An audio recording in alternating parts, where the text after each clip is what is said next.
ಈ ತಲೆಬರಹ ಬರಿಬೇಕು ಅನ್ನೋದೊಂದು ವಿಚಾರ. ಸರಿ, ತಲೆಬರಹ ಬರೀಬೇಕು. ತಲೆಬರಹ ಅಂದಾಗ ನನಗೆ ಜ್ಞಾಪಕ ಬಂದಿದ್ದು ಹಣೆ ಬರಹ. ಹಣೆ ಬರಹ ಏನು ಹೇಳುತ್ತೆ? ಹುಟ್ಟಿನಿಂದ ಸಾವಿರವರೆಗೆ ದೇವರು ಹೇಳ್ಕೊಟ್ಟಿರ್ತಾನೆ, ಅದು ಹಣೆ ಬರಹದಲ್ಲಿ ಬರುತ್ತೆ. ಸೊ ತಲೆಬರಹನೂ ಅದೇ ದಾರಿಯಲ್ಲಿ ಬರ್ಬೇಕಂತ ಹೇಳ್ಬಿಟ್ಟು ತಲೆಬರಹ ಕೊಡಬೇಕು ಅಂತ ಹೇಳ್ಬಿಟ್ಟು ಒಂದು ತಲೆಬರಹ ಕೊಟ್ಟೆ ನನ್ನ ಕವಿತೆಗೆ. ಸೊ ಆ ತಲೆಬರಹ ನನ್ನ ಕವಿತೆ ತಲೆಬರಹ ಅಣ್ಣ ಬಸವಣ್ಣ. ಸೊ ಅಣ್ಣ ಬಸವಣ್ಣ ಅಂತ ತಲೆಬರಹ ಏನೋ ಕೊಟ್ಟೆ. ಸೊ ಮುಂದೆ ಕವಿತೆ ಓಡಬೇಕಲ್ಲ, ಓಡಿಸ್ಬೇಕು ಕವಿತೆ. ಸೊ ಹೇಗೆ ಓಡಿಸೋದು? ಸೊ ಅಣ್ಣ ಬಸವಣ್ಣ 12ನೇ ಶತಮಾನದಲ್ಲಿ ಸಮಾಜದ ಸುಧಾರಣೆಗೋಸ್ಕರ ಏನೇನು ಆವಿಷ್ಕಾರಗಳನ್ನು ಮಾಡಿದ ಸ್ವಲ್ಪ ವಿಚಾರ ಮಾಡಿದೆ.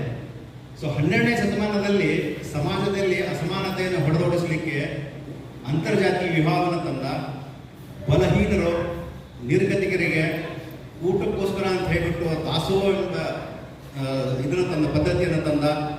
ಅಷ್ಟೇ ಅಲ್ಲ, ಅನುಭವ ಮಂಟಪ. ಇವತ್ತು ನಾವೇನು ಪಾರ್ಲಿಮೆಂಟ್ ಅಂತ ಹೇಳ್ತೇವೆ, 12ನೇ ಶತಮಾನದಲ್ಲಿ ಬಸವಣ್ಣ ಮೊದಲ ಇನ್ನೋವೇಟರ್ ಅಂತ ನಾನು ಹೇಳಕ್ಕೆ ಬಯಸ್ತೀನಿ. ಸೊ ಪಾರ್ಲಿಮೆಂಟ್ ಬಂದಿದ್ದು ಮೊದಲು ಬಸವಣ್ಣ. ಅದನ್ನು ಇವತ್ತುವರೆಗೆ ತಿದ್ದಿ ನಾವು ಇಂಗ್ಲೀಷಲ್ಲಿ ಪಾರ್ಲಿಮೆಂಟ್ ಅಂತ ಹೇಳ್ತಾ ಇದ್ದೇವೆ. ಸೊ ಹಾಗೆ ಆ ಪಾರ್ಲಿಮೆಂಟ್ ಏನಂತ ಹೇಳ್ತಿದ್ವಿ, ನಾನು ಇಂಗ್ಲೀಷ್ ಶಬ್ದ ಬಳಸ್ತಾ ಇದ್ದೀನಿ, ಒಂದು ಇರಲಿ ಕ್ಷಮೆ. ಬಟ್ ಅದನ್ನು ನಾವು ಅನುಭವ ಮಂಟಪದಲ್ಲಿ ಹೆಣ್ಣು ಮಕ್ಕಳಿಗೆ ಏನಂತಂದ್ರೆ ಅವನು ಅಲ್ಲಿ ಅವ್ರಿಗೂ ಏನಂದ್ರೆ ಭಾಗವಹಿಸಲಿಕ್ಕೆ ಸ್ಥಳವನ್ನು ಕಾಯ್ದಿರಿಸಿದ. ಹೆಣ್ಣು ಮಕ್ಕಳಿಗೆ ಅಂತ ಹೇಳ್ಬಿಟ್ಟು ನಾವು ಇವಾಗ ಮೀಸಲಾತಿ ಅಂತ ಅವಾಗಲೇ ತಂದ 12 ಶತಮಾನದಲ್ಲಿ. ಸೊ 12 ಶತಮಾನದಲ್ಲಿ ತಂದು ಅಲ್ಲಿ ಅನುಭವ ಮಂಟಪದಲ್ಲಿ ಆಗು ಹೋಗುಗಳ ಬಗ್ಗೆ ಎಲ್ಲ ಚರ್ಚೆ ಮಾಡಿದ. ಅಷ್ಟೇ ಅಲ್ಲ, ಮತ್ತೆ ಮುಂದೆ ಬಂದು ಇನ್ನೂ ಸ್ವಲ್ಪ ಸಮಾಜವನ್ನು ಸುಧಾರಣೆ ಮಾಡ್ಬೇಕಂತ ಹೇಳ್ಬಿಟ್ಟು ವಚನವನ್ನು ತಗೊಂಬಂದ.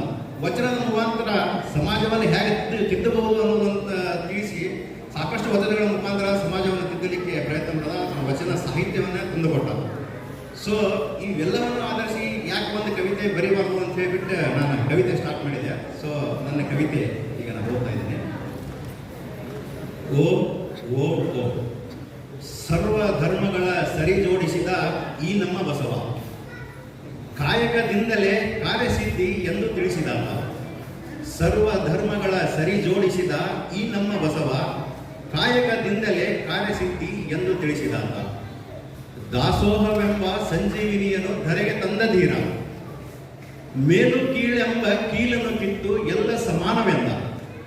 ದಾಸೋಹವೆಂಬ ಸಂಜೀವಿನಿಯನ್ನು ಧರೆಗೆ ತಂದ ಧೀರ, ಮೇಲು ಕೀಳೆಂಬ ಕೀಲನ್ನು ಕಿತ್ತು ಎಲ್ಲ ಸಮಾನವೆಂದ. ಸರ್ವ ಧರ್ಮಗಳ ಸರಿ ಜೋಡಿಸಿದ ಈ ನಮ್ಮ ಬಸವ, ಕಾಯಕದಿಂದಲೇ ಕಾರ್ಯಸಿದ್ಧಿ ಎಂದು ತಿಳಿಸಿದಾತ. ಅನುಭವ ಮಂಟಪದ ಆನಂದವನ್ನು ಜಗಕ್ಕೆ ತೋರಿದಾತ, ಹೆಣ್ಣು ಗಂಡೆಂಬ ಭೇದವನ್ನು ಬೇರು ಸಹಿತ ತೆಗೆದ.